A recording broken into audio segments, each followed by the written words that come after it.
Okay, so welcome back to the class again. All well and good? Yes, भैया. तुम पीछे समाज से क्यों चल रही है? आगे आइए. तुम्हारा समाज अलग है. Okay, let me know कि till where we have done. हम लोग कहाँ तक पढ़ चुके हैं? Distillation. Okay, I have told you about distillation. इसका मतलब है कि homogeneous techniques for separation for homogeneous mixture. Right? Homogeneous mixture में सबसे पहले हमने देखा evaporation. Right? Evaporation जान गए और evaporation के just बाद हमने आपको बताया distillation. क्यों? क्योंकि there is a time where evaporation gets limited. Evaporation जो है वो limited हो जाता है. Limited मतलब it shows our limitations. वो अपना limitations जो है वो दिखाने लगता है ना? It start showing us its limitations. वो बोलने लगता है कि बस हो लो, इससे ज़्यादा ऊपर का हम नहीं है. सो कहाँ तक है? तो एवापोरेशन तब तक काम करेगा जब तक आपका सॉल्यूट और सॉल्वेंट दोनों में से कोई एक जो है, मेनली हम लोग सॉल्यूट को ही मानते हैं, तो सॉल्यूट जो है वो आपको नॉन वॉलेटाइल इन नेचर रहे, तब जा कर के आप उसको सेपरेट कर सकते हो by the process of evaporation. Evaporation में सिंपली आप उसको गर्म करिए, जो वॉलेटाइल नेचर का है वो उड़ जाएगा, जो नॉन वॉलेटाइल है वो आपका वही पतीला में रह जाएगा. समझे कि नहीं? This was evaporation. But as soon as I changed this one, ठीक है, जैसे ही हमने इसको चेंज किया बस हो गया, ये इतना ही. सपोज हमें एक होमोजेनियस मिक्सचर बनाना था, तो हमने क्या किया था कि एक हमने ये एसीटोन और वाटर इसको हमने ले लिया, या यूँ कहे कि एग्जांपल्स में समझाने के लिए हमने कहा था कि आप शरबत जो बना रहे हो, उस शरबत में चीनी पानी के साथ साथ आप नींबू का रस भी डालें. नाउ यू वांट कि आपका नींबू का रस भी अलग निकले, ठीक है, बिकॉज इस केस में जब आप इसको एवापोरेशन करिएगा तो नींबू का रस और पानी दोनों एवापोरेट कर जाएगा, केवल बचेगा आपके पास चीनी, सॉल्यूट केवल बच जाना है. वो नींबू और पानी तो आप दोनों को एवापोरेट कर दिए, ठीक है. Likewise acetone and water, acetone and water homogeneous mixture देगा. और होमोजेनियस मिक्सचर्स में ये ऐसा है कि इनका जो है वो आप एवापोरेशन अगर करते हैं तो ये दोनों के दोनों उड़ जाएंगे, कुछ नहीं बचेगा पतीले में, साथ में ही उड़ेंगे, है ना? क्लियर है कि नहीं? फाइन. इस केस में हमने आपको बताया था कि आप इसमें ज़रूर देख लीजिएगा कि इनका बॉइलिंग पॉइंट क्या है. Right, we have got a solute and a solvent. इसका बॉइलिंग पॉइंट कुछ और होगा और सॉल्वेंट का बॉइलिंग पॉइंट कुछ और होगा.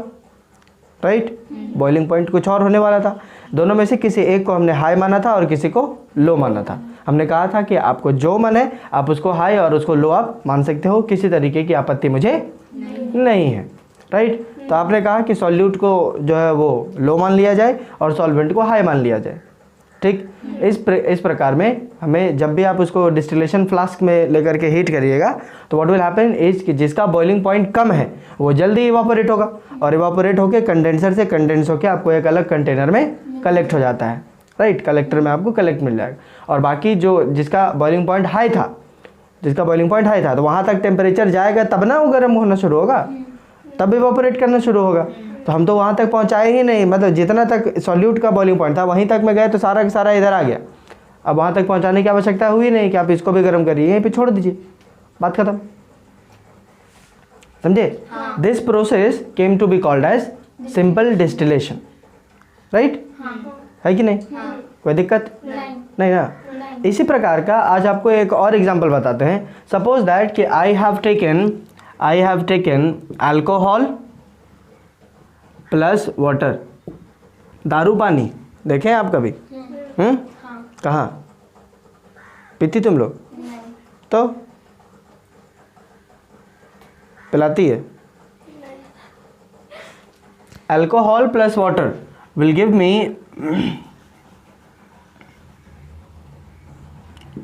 let me write over here a simple solution.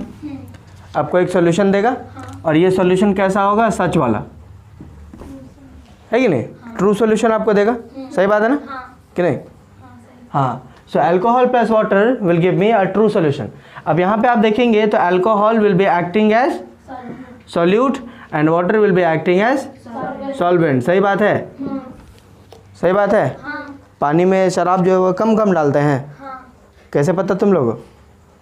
लेके लगा था किसको? अंकल, मेरे चचा नहीं, निशा का। बदनाम करते सबको तू। सॉल्यूट होगा, ये सॉल्वेंट होगा and this will be solution.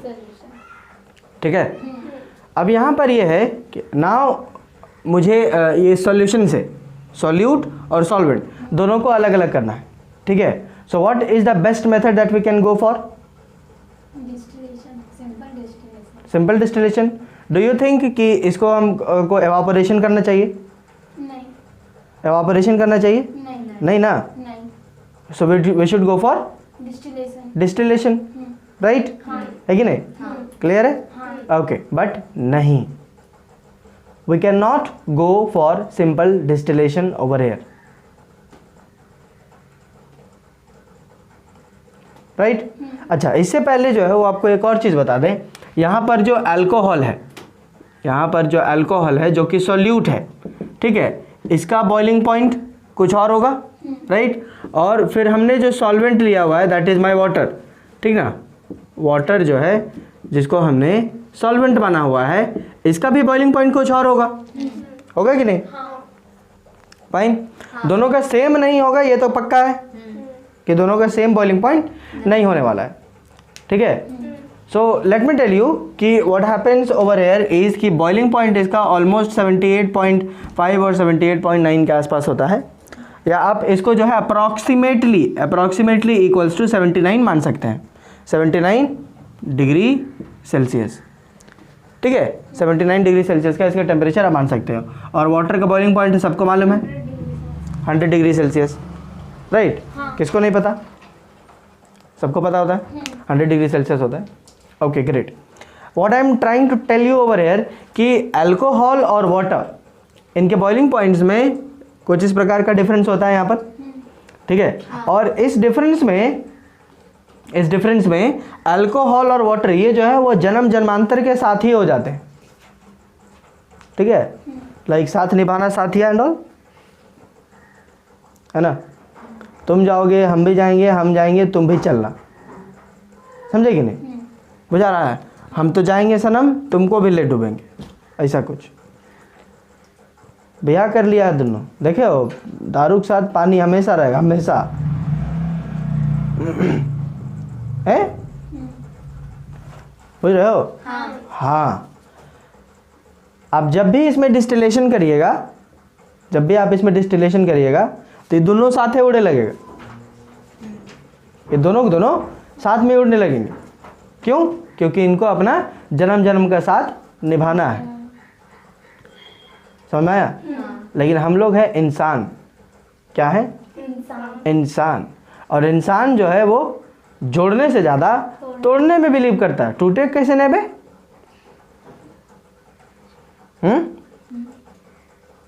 So they enter the राशि ओवर हेयर, रिमेंबर राशि?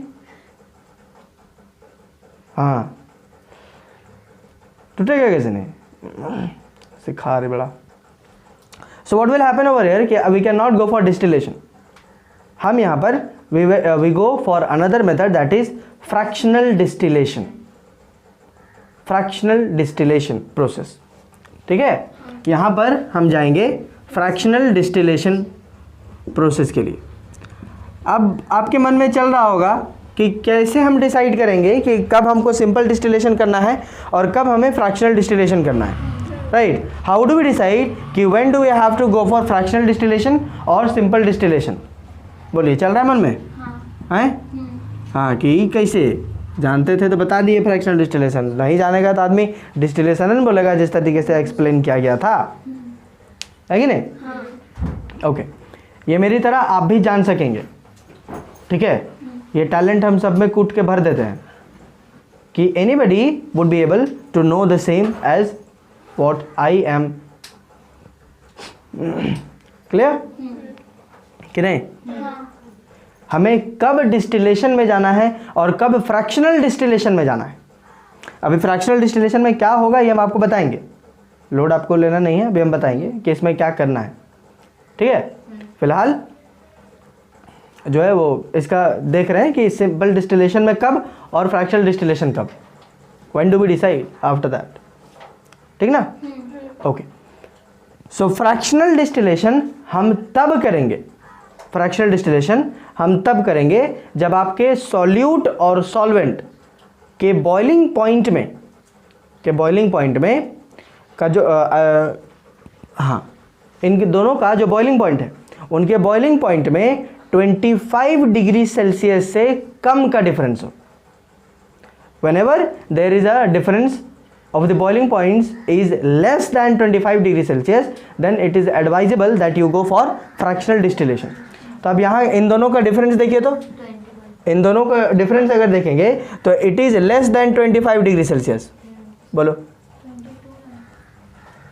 हाँ, तो it is less than 25 degree Celsius, हम ये कह रहे हैं बॉइलिंग पॉइंट का जो डिफरेंस है it is less than 25 degree Celsius. बोलो सही बात है कि नहीं? तो 25 डिग्री सेल्सियस से कम रहेगा तो we should go for fractional distillation. तो अब यदि आपको कोई पूछे कि हमको बताइए कि इसमें डिस्टिलेशन करें कि फ्रैक्शनल डिस्टिलेशन करें, समझ गए? डिस्टिलेशन की फ्रैक्शनल डिस्टिलेशन, तो इस केस में आपको केवल बॉइलिंग पॉइंट्स चेक करने हैं। That's why I told you yesterday about the boiling points also. उसमें कोई खास फर्क नहीं पड़ता है कि फ्रैक्शनल डिस्टिलेशन कर लें कि क्या कर लें, ठीक है? और सिंपली अगर आपको सिंपल डिस्टिलेशन करना होता है, सिंपल डिस्टिलेशन के लिए the difference should be more than 25 degree Celsius. 25 degree Celsius से ज़्यादा का अगर आपका डिफरेंस है बॉइलिंग पॉइंट में तो you go for simple distillation. बात खत्म, ठीक है? बिकॉज इसमें रेंज होता है, जैसे 25 से ज़्यादा रहा ना, 25 से ज़्यादा रहा तो जब तक ये गर्म होगा, जब तक ये गर्म होकर पूरा ख़त्म हो जाएगा तब ये इस पर पहुँचेगा, इस टेम्परेचर पे पहुँचेगा। और इस टेम्परेचर वाले को मुझे गर्म करना ही नहीं है, सब उड़ के यहाँ पे अलग हो चुका होता है। अब करना क्या है? ऐश करिए, समझे? लेकिन इस केस में प्रॉब्लम यहाँ ये हो रहा है कि ये दोनों चीज़ें, ये सॉल्यूट का टेम्परेचर यहाँ और सॉल्वेंट का टेम्परेचर यहाँ एकदम सटा हुआ है। जैसे ही यहाँ पर पहुँचेगा इस वाले टेम्परेचर में, इसमें जैसे ही यहाँ पर पहुँचेगा और ये उड़ना शुरू होगा, ठीक है, जैसे ही पहुँचेगा और उड़ना शुरू होगा तो जस्ट सट तुरंत ही जो है वो इस टेम्परेचर पर भी आपका हीट पहुँच जाएगा। माने as soon as you will go for 79 degree Celsius it will not take much time to go for 100 degree Celsius. 79 से 100 जाने में बहुत ज़्यादा समय नहीं लगेगा, आपके तुरंत ही वो हो जाएंगे, समझे? तो हमें चाहिए ये कि मुझे पूरा टाइम मिले कि इस टेम्परेचर में अल्कोहल पूरा का पूरा निकल जाए। प्रॉब्लम यहाँ ये हो रहा है कि पूरा निकल नहीं रहा है, उससे पहले 79 से 100 हो जा रहा है, जिससे क्या होगा कि अब अल्कोहल के साथ साथ आपका वाटर भी एवापोरेट होने लगेगा। That is what I told you कि ये इनका जन्म का साथ हो जाता है। क्यों? क्योंकि इनका बॉइलिंग पॉइंट में difference less than 25 degree Celsius का होता है, ठीक है? The difference between the boiling points of the solute and the solvent over here is less than 25 degree Celsius which makes them to bind together for a longer time, and if one evaporates the other also accompanies it. समझे? देखिए क्या देख रहे? ये लड़की तुम अपना जो है यूएफओ क्यों नहीं मंगवाती? हम कितना दिन से कह रहे हैं, क्या देगी? You should also go back with her. कुछ देखी रे? इंग्लिश आप कितना अच्छा बोल देखी, एगो गंगा ही है जो यहाँ ठीक समझते हैं हमको। हाँ, बाकी तुम लोग सब ढोंढ सब अपना शिवजी के मन का बुलाओ तुम लोग। देखिए शिवजी के मन का नहीं, ये लड़की तुमको जाना है, मतलब स्वर्ग वर्ग सिधारना चाहती है कि नहीं? मतलब कि you want yourself to be cooked here only है? तुमको जन्नत स्वर्ग हेवन नहीं जाना है? उससे क्या? Because you are not knowing what is Shivji का मन का। कोई भी जानेगा। बोलते हैं उनका डमरू, शिवजी का मन का इज द डमरू। हमको क्या पता?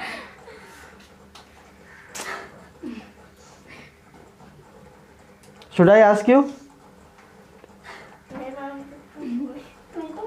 तुमको भी नहीं पता? अरे भी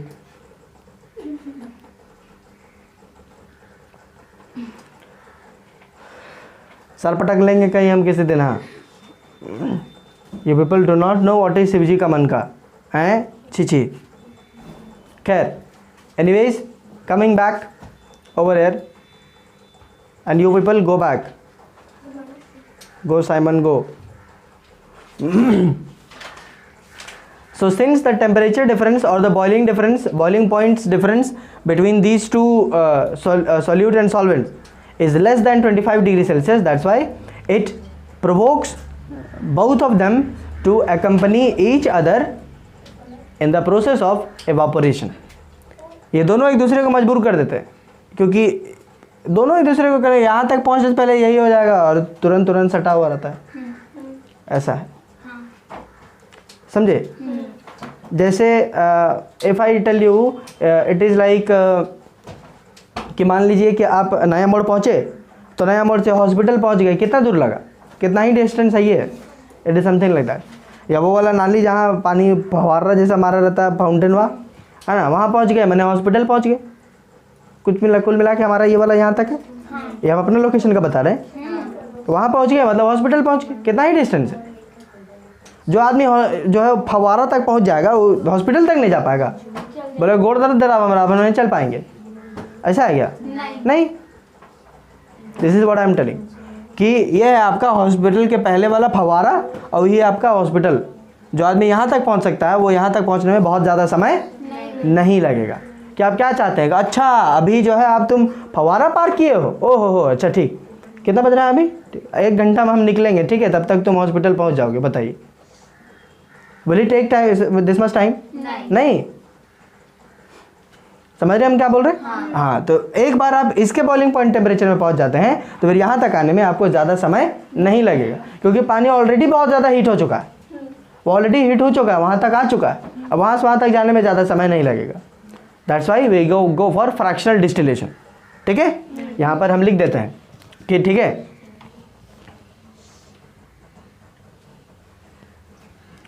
this process is used when the difference in the boiling points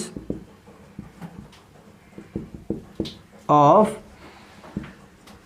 the solute and the solvent is less than 25 degree Celsius.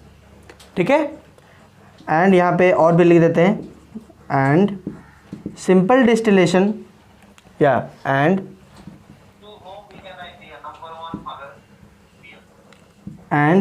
Where the difference is more than 25 degree Celsius we go for simple distillation. ठीक है, कोई दिक्कत है इस बात में? We go for simple distillation. Clear? इतनी बातें क्लियर है ना? ओके, जगह सिर आ गया है, इसको छाप लेंगे। ओके तो आगे बढ़ा जाए। इतनी बातें क्लियर हो गई कि फ्रैक्शनल डिस्टिलेशन कब करेंगे और सिंपल डिस्टिलेशन कब करेंगे? आप बता सकते हैं ना? ओके, एसीटोन वाले में हम सिंपल डिस्टिलेशन इसलिए किए हैं बिकॉज एसीटोन का बॉइलिंग पॉइंट होता है ऑलमोस्ट 52 डिग्री सेल्सियस और वाटर का 100 डिग्री सेल्सियस होता है, तो it is more than 25 degree Celsius, है ना? जो डिफरेंस जो है उनके बीच में it is more than 25 degree Celsius.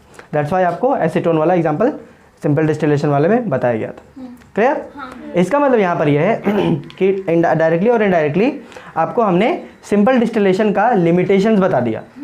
Simple distillation जो है उन जगहों पर या उन लिक्विड्स में काम करना बंद कर देता है, उन सॉल्यूशंस में काम करना बंद कर देता है जहां पर उनके बीच का जो टेम्परेचर डिफरेंस है, आई मीन बॉइलिंग पॉइंट का टेम्परेचर डिफरेंस जो है वो 25 डिग्री सेल्सियस से कम कराता है। अगर उससे ज़्यादा का है तब तो सिंपल डिस्टिलेशन एकदम पूरा धड़ल्ले से काम करता है, एकदम पूरा डंकी की चोट पे। लेकिन जैसे ही वो 25 डिग्री सेल्सियस से कम हो जाएगा तो the simple distillation will stop working, वो अब काम करना बंद करने लगेगा धीरे धीरे। राइट? समझ गए? अब जब वहाँ जहाँ पर लिमिटेशन उसका शुरू हुआ वहीं पर इसका जो है वो एरिया चालू होता है। किसका? फ्रैक्शनल डिस्टिलेशन का। क्लियर? आइए ज़रा देखें कि फ्रैक्शनल डिस्टिलेशन में हम करते क्या है या कैसे वो इसका काम होता है। It is a way like simple distillation only. Simple distillation की तरह ही यहाँ पर होता है। फिगर फोटो आप बना लिए थे? ठीक है। तो फ़ोटो जो है वो आप अच्छे से फिर से इसको बना डालिएगा, सिंपल है, बस थोड़े बहुत इसमें चेंजेस हैं, ठीक है।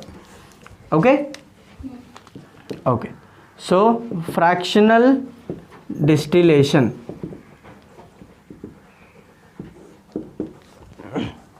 ठीक, कोई दिक्कत? Okay, fractional distillation. ओके, सो फ्रैक्शनल डिस्टिलेशन में हम करते क्या है, यहाँ पर ध्यान देंगे। इफ़ यू रिमेंबर, तो ये मेरे ख्याल से ना, हाँ अरे ठीक, so this is my distillation flask, ये मेरा डिस्टिलेशन फ्लास्क हुआ करता था, याद है? डिस्टिलेशन फ्लास्क, ठीक। और फिर ये मेरा जाली है ना, ये मेरा बर्नर, राइट, ये मेरा बर्नर, बहुत अच्छा। यहाँ से हमने इसको जो है वो पूरा का पूरा पैक कर दिए थे, और पैक करने के बाद यहाँ से हमने एक थर्मोमीटर लगाए थे, ये है थर्मोमीटर, ठीक है, थर्मोमीटर है, ठीक है। यहाँ पर हमारा एक छेद हुआ करता था यहाँ से, जो कि यूं यूं यूं यूं यूं,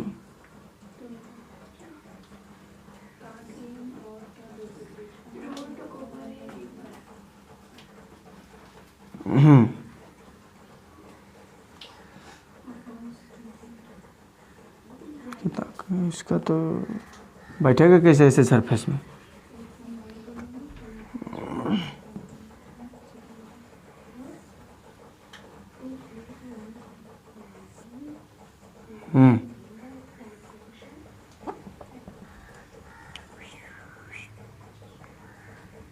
ये है मेरा कंटेनर या कलेक्टर, यहाँ से हमको कलेक्ट करना है, ठीक। साथ ही साथ यहाँ पर मेरा एक कंडेंसर लगा हुआ होता, ऐसा, और ये ऐसा, ये है मेरा वाटर इनलेट, सारा काम वही करने वाला है, और ये है मेरा वाटर आउटलेट, और इस पूरे मशीन को हम कहते हैं कंडेंसर, ये मेरा कंडेंसर है, ठीक, कोई दिक्कत? ओके, चेंज यहाँ पर जो आपको देखने को मिलेगा, ठीक है, चेंजेस जो आपको देखने को मिलेंगे वो आपको यहाँ पर देखने को मिलेगा, ठीक है। सबसे पहली बात यहाँ पर जो है इसके सरफेस में ऐसे कुछ सब्सटेंसेस प्रेजेंट होते हैं इस प्रकार के, इनको हम कहते हैं ग्लास बीड्स, ग्लास बीड्स लगाए जाते हैं, ठीक है, ग्लास बीड्स, ठीक। और तो और ग्लास बीड्स लगते हैं तो इनके कारण क्या होता है कि आपका जो है वो इन सभी पाइप्स को एक में कनेक्ट कर दिया जाता है, अलग अलग कनेक्ट कर दिया जाता है विद अनदर ओपनिंग्स, कुछ अलग अलग ओपनिंग्स के साथ, समझे, कुछ अलग अलग ओपनिंग्स के साथ इसको ये कर दिया जाता है। This is known as fractionating column,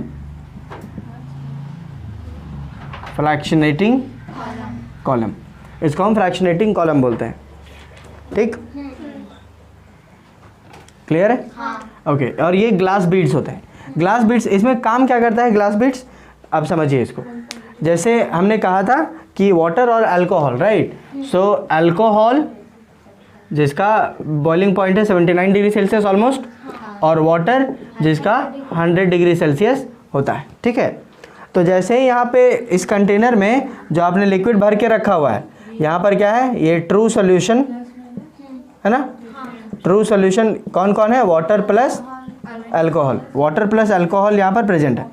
अब यहाँ पर आप जैसे आप इसको हीट करना चालू करेंगे तो सबसे पहले 79 डिग्री सेल्सियस पहुँचेगा टेम्परेचर, जैसे ही यहाँ पर पहुँचेगा तो अल्कोहल जो है हीट होना शुरू होगा। अल्कोहल जैसे ही हीट होना शुरू हुआ तो इसके जो है वो वेपर्स बन करके यहाँ से ऐसे ऐसे निकलने लगेगा, समझ गए, निकलने लगेंगे, और निकल के वो ये जो है वो आपका यहाँ से जो प्रोसेस था यहाँ पे ये वही, ठीक ना। मेन फंक्शन यहाँ पे मुझे बात करना है। जैसे ही 79 डिग्री सेल्सियस पहुंचा दिए तो भैया उठा, ये उठा, लेकिन 79 से 100 आने में इसको ज़्यादा समय नहीं लगा, तुरंत आ गया। तो तुरंत आया तो अब इसके साथ वाटर भी इवापोरेट होने लगा, समझे? वाटर भी गैसेस जो है वो इवापोरेट होने लगे। लेकिन अब यहाँ पे वाटर जहाँ पर इसका अभी अभी जस्ट पहुँचा है तो it is having less latent heat than this one, इसके, क्योंकि 79 से 100 पहुँच गया तो ये तो ऑलरेडी और ज़्यादा हीट हुआ ना, ये और ज़्यादा हो गया है। और वही बात वाटर के देखिएगा तो वाटर का अभी बस शुरुआत हुआ है ना, अभी जस्ट शुरुआत हुआ है। तो वाटर जैसे ही यहाँ पर आता है तो ग्लास बीड्स जो कि ठंडे होते हैं as compare to that of the vapours of the water, तो क्या होगा कि वो जो कम ठंडा था उसको वो जो है और ठंडा कर देगा। वाटर मॉलिक्यूल्स के जो गैसेस थे उसको वो और ठंडा कर देगा। ठंडा करने से water will come back, water जो है वो यहीं पे वापस आ जाएगा by the process of condensation.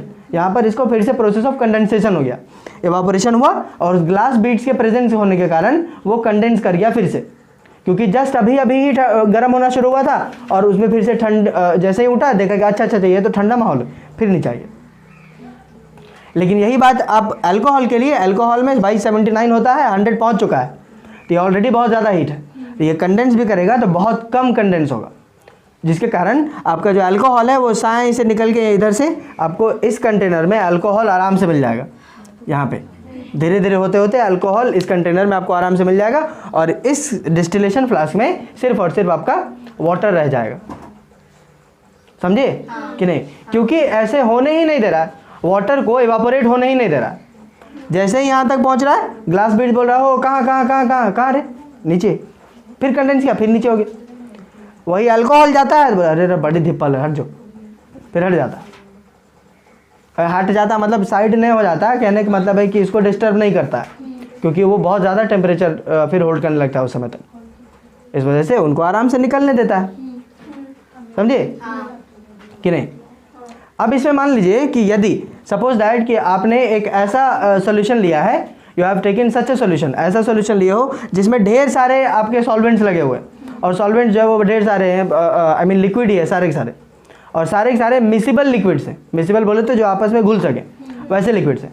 तो इस केस में सभी लिक्विड्स का आप बॉइलिंग पॉइंट चेक करिए, जिसका बॉइलिंग पॉइंट सबसे कम होगा, जिसका बॉइलिंग पॉइंट सबसे कम होगा वो सबसे जल्दी ऊपर उड़ेगा, सबसे जल्दी इवापोरेट होगा, और वो बंदा आई मीन वो वाला लिक्विड जो है जिसका बॉइलिंग पॉइंट सबसे कम है वो आपको सबसे ऊपर वाला फ्रैक्शनलिटी कॉलम में मिलेगा, क्योंकि वो सबसे ऊपर तक जाएगा, समझे? और वहाँ इस कंटेनर से आपको निकालना होगा। फिर उसके बाद उससे कम जो है वो आपको सेकंड वाले कंटेनर से मिलेगा, चेंबर से। फिर उससे कम जो है फिर आपको थर्ड वाले से मिलेगा, समझ रहे हो कि नहीं? This is the process. इसी प्रोसेस से हमारा पेट्रोलियम रिफाइन किया जाता है। पेट्रोलियम, यू नो पेट्रोलियम, जैसे पेट्रोल, डीजल, केरोसिन, ये सब निकलता है, वैक्स, ये सब उसी से निकलते हैं, बिकॉज कि सब petroleum is a mixture of all this things. और जब इसको प्योरीफाई किया जाता है तो फिर अलग अलग चैम्बर से इसको बाहर निकालेंगे, फ्रैक्शनल डिस्टिलेशन किया जाता है, समझे? क्योंकि बॉइलिंग पॉइंट में डिफरेंस बहुत कम होता है, दैट इज वाई। समझ गए क्या होना है पूरा प्रोसेस? Any issues? कोई दिक्कत? कोई दिक्कत नहीं ना? समझ गए फ्रैक्शनल डिस्टिलेशन कि इसमें क्या होगा और क्यों इसको कर रहे हैं? सारा खेल जो है वो आपका इस फ्रैक्शनेटिंग कॉलम और ग्लास बीड्स का है, बस। बाकी है ये सिंपल डिस्टिलेशन ही, केवल थोड़े से ऑपरेटर्स में चेंज कर दिए और इस जिसकी वजह से इसका फंक्शनिंग चेंज हो गया, समझे? Any issues over air? कोई दिक्कत नहीं ना? चलिए, बहुत बेहतरीन। इसको फिर से हम लोग छाप लेंगे तब।